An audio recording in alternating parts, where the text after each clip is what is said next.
Tercatat dalam Tarikh Al-Hatib Al-Baghdadi bahwa Nuh adalah rasul ketiga yang diutus ke muka bumi setelah Adam dan Idris. Putra Lamik ini menjadi orang yang pertama diutus dengan syariatnya dan mengganti syariat Adam. Beliau memiliki umur yang cukup panjang, namun tidak banyak umat yang mengikutinya sebagaimana Rasulullah SAW. Banyak sekali riwayat mengenai usia Nabi Nuh. Kebanyakan meriwayatkan bahwa beliau berumur 950 tahun.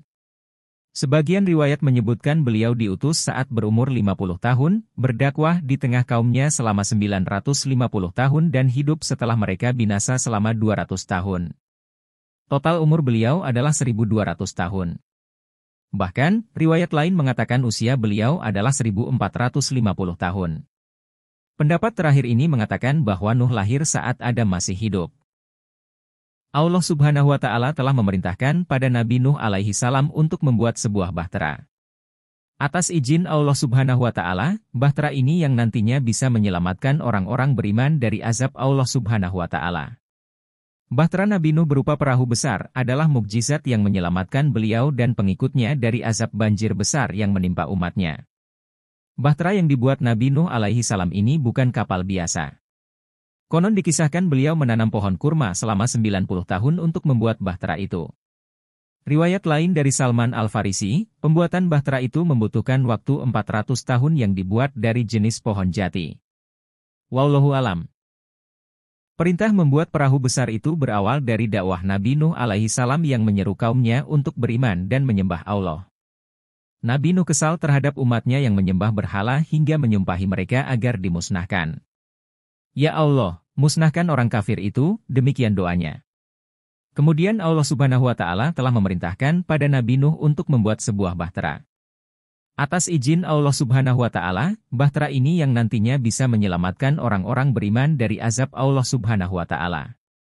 Al-Kisai, 119 halaman 737-189 halaman 809, ulama di bidang qiraat Al-Quran, mengatakan, setelah Allah memberi wahyu kepada Nabi Nuh alaihi salam, bahwa yang mampu memikul kayu itu adalah Auj dari Kufah ke Tanah Hirah, yaitu suatu perkampungan yang dekat dengan Baghdad. Maka Nabi Nuh mendatangi Auj dan memintanya memikulkan kayu tersebut untuknya. Auj berkata, aku tidak akan memikulnya kecuali engkau mengenyangkanku dengan roti. Kebetulan pada waktu itu, Nabi Nuh membawa 3 roti dari kacang. Dia memberikan selembar roti itu kepada Auj dan berkata, makanlah roti itu. Melihat itu, Auj pun tertawa dan berkata, seandainya roti ini sebesar gunung itu, ia tidak akan membuatku kenyang, apalagi roti ini hanya selembar. Mendengar ucapan Auj, Nabi Nuh memotong selembar roti itu dan memberikan kepadanya dan berkata, bacalah Bismillahirrohmanirrohim kemudian makan potongan roti ini.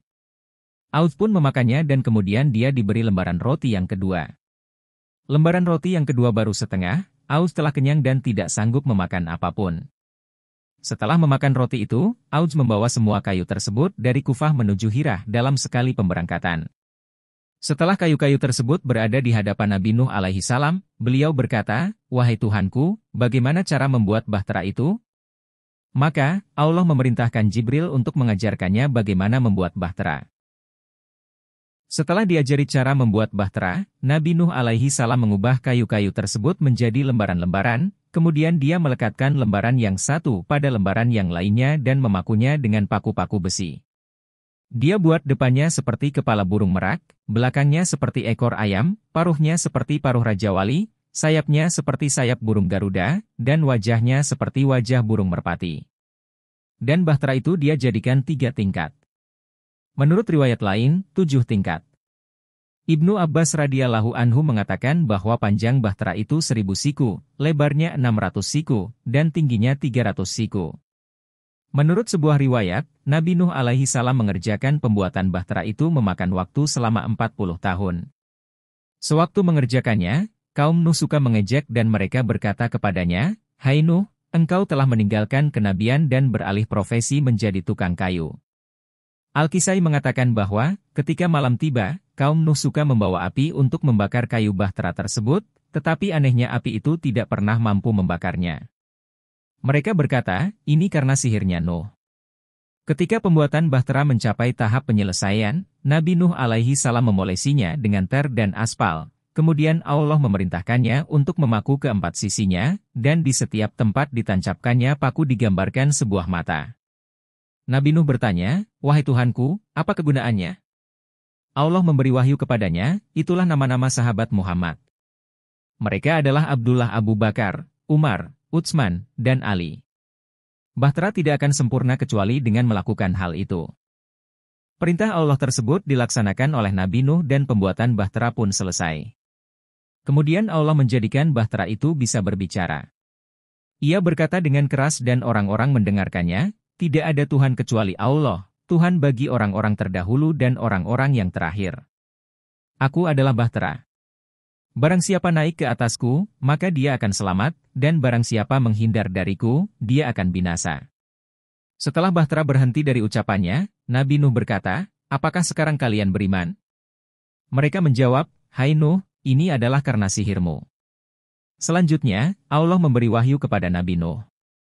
"Kemarahanku kepada orang yang menentangku telah memuncak." Kemudian Allah memerintahkan Nabi Nuh alaihi salam mempersiapkan makanan untuk 1 bulan dan membuat tempat persediaan air tawar di bahtera. Lalu Allah menurunkan untuk Nabi Nuh manik-manik dari surga yang bercahaya, seperti cahaya matahari. Dengan manik-manik itu, Nabi Nuh akan mengetahui waktu siang dan malam. Waktu berlalu. Nabi Nuh alaihissalam meminta izin kepada Tuhannya untuk melaksanakan haji, dan dia pun diizinkan. Sewaktu dia pergi ke Mekah, kaumnya bermaksud membakar bahtera. Maka Allah memerintahkan kepada beberapa malaikat untuk mengangkat bahtera itu antara langit dan bumi. Para malaikat mengangkat bahtera itu dan kaum Nuh menyaksikannya. Sewaktu berada di Mekah, Nabi Nuh alaihissalam melakukan tawaf 7 kali dan di sana dia berdoa agar kaumnya dibinasakan. Doanya dikabul oleh Allah. Ketika Nuh kembali dari Mekah, bahteranya diturunkan kembali ke atas tanah.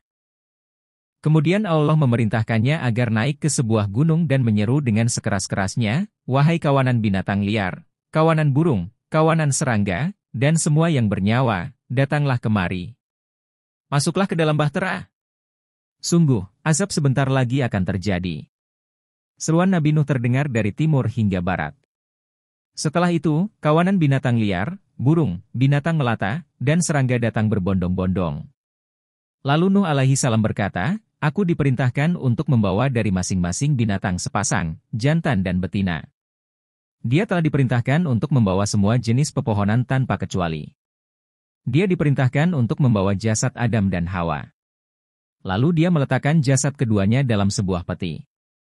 Selain itu, dia diperintahkan untuk membawa Hajar Aswad, tongkat Nabi Adam, yang telah diturunkan kepadanya dari surga, dan diperintahkan membawa tabut, suhuf, dan tali. Dan manusia yang masuk ke dalam bahtera bersamanya berjumlah 40 orang laki-laki dan 40 orang perempuan. Mereka ditempatkan di tingkat pertama. Tingkat kedua dijadikan tempat binatang liar, binatang melata, dan binatang ternak. Menurut sebuah riwayat, hewan yang terakhir masuk ke dalam bahtera adalah keledai. Ketika ia mau masuk, iblis memegang buntutnya sehingga ia susah masuk. Sebelumnya Nabi Nuh menyangka keledai enggan masuk karena kehendaknya. Nabi Nuh berkata, "Hai malun yang terlaknat, masuklah." Keledai pun masuk diikuti oleh si iblis. Ketika Nabi Nuh melihat iblis, dia berkata, "Siapa yang mengizinkanmu masuk ke bahtera ini?" Iblis menjawab, "Engkau yang telah mengizinkan aku masuk. Bukankah engkau tadi bilang, 'Hai malun yang terlaknat, masuklah,' dan yang memiliki predikat malun secara mutlak tiada lain kecuali aku."